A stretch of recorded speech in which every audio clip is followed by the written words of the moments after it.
So, if you don't know what that is, I'm about to explain, but that is a placemat that is so efficient and so effective, it's much better than any other placemat. More to the point, this placemat would cost about $1.10 to ship around a single country. So, what does it actually look like? And it takes about a minute to make that. So there's the one with a pan on and one without a pan on, just to show the point. So they're self-assembly, interference fit, interlocking parts, take about a minute to make. You can paint it, you can leave it the same, it's entirely up to you. And so, but to ship that as it is would cost about $4 because there's loads of air, it's much bigger.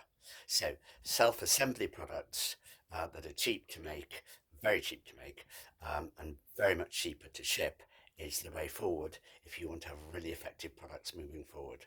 This is a fantastic opportunity.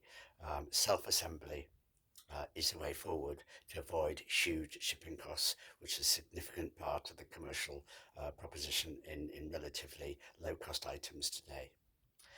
Bamboo me up, baby.